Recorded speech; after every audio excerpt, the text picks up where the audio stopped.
Parashat Vayekel Pécoudé. Moshe rassembla toute la communauté d'Israël et leur dit : Voici les paroles que Dieu nous a ordonné d'accomplir. Durant 6 jours, le travail sera fait, et le 7e jour sera saint pour vous, un Shabbat pour Dieu. Celui qui travaillera en mourra.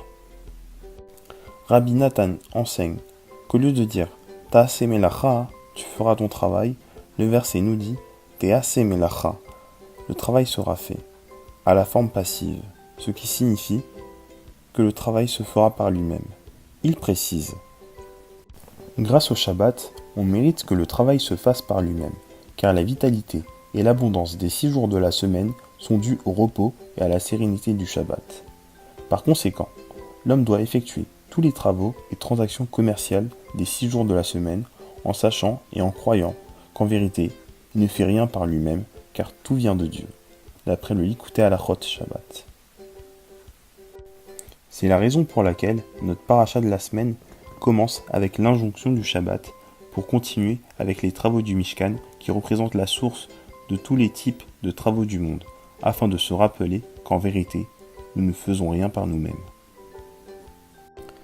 Un peu dur à avaler, n'est-ce pas ?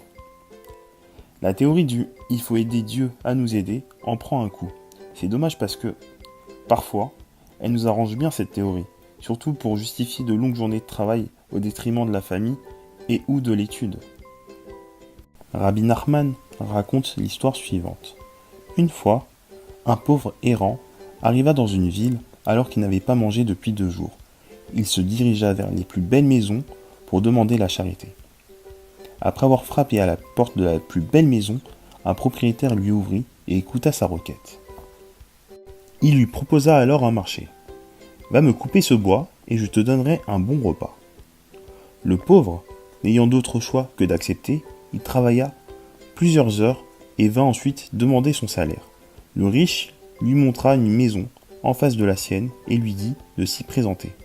Là-bas, on te donnera à manger. Effectivement, on installa une table, mais on lui offrit un modeste repas, une soupe chaude avec un morceau de pain et un fruit. Il était en train de grogner lorsque quelqu'un lui demanda les raisons de sa mauvaise humeur. Il répondit qu'après avoir travaillé si dur, il méritait un meilleur repas. Ce qu'il ne savait pas, c'est que le riche d'en face était radin, et qu'il avait tout simplement profité de lui, gratuitement, pour l'envoyer ensuite en face, où de toute façon, on offrait un repas à chaque pauvre qui le demandait. La personne qui l'avait interrogé n'était autre que ce généreux donateur qui lui dit : ce que tu as travaillé est une chose en soi, ce que tu as mangé est une chose en soi. De la même manière, nous dit Rabbeinu, le travail de l'être humain est une chose en soi, et ce qu'il mange est une chose en soi. C'est-à-dire, il n'y a pas de rapport entre le labeur effectué et les revenus d'un individu. Celui qui ouvre les yeux ne pourra que vérifier les milliers d'exemples confirmant une telle affirmation. Sinon, il aura la possibilité de croire à l'illusion des lois de la nature qui affirment que plus on travaille, plus on gagne, et que si on ne travaille pas très durement, il n'est pas possible de réussir. À ce sujet, il est dit « Tu gagneras ton pain à la sueur de ton front ». Ceci est la malédiction de l'homme qui se trompe et croit à l'illusion du, entre parenthèses, Dieu travaille. Afin de réparer cette erreur, Dieu nous a donné le Shabbat. Le 7e jour, nous sommes propulsés dans une sphère de conscience différente. Le repos du Shabbat est un appel destiné à nous faire comprendre qu'en vérité, c'est Dieu qui fait tout le travail. Ainsi, plus on se coupe du mode de fonctionnement de la semaine, en s'habillant différemment, en parlant différemment, en marchant différemment, même en pensant différemment, et plus on se connecte à la conscience que Dieu est avec nous, et que c'est lui qui fait le travail. Plus on est serein, et plus on réussit. La semaine prend alors un goût différent lorsque la sérénité du Shabbat nous accompagne durant la semaine. Mais pourquoi travaille-t-on ?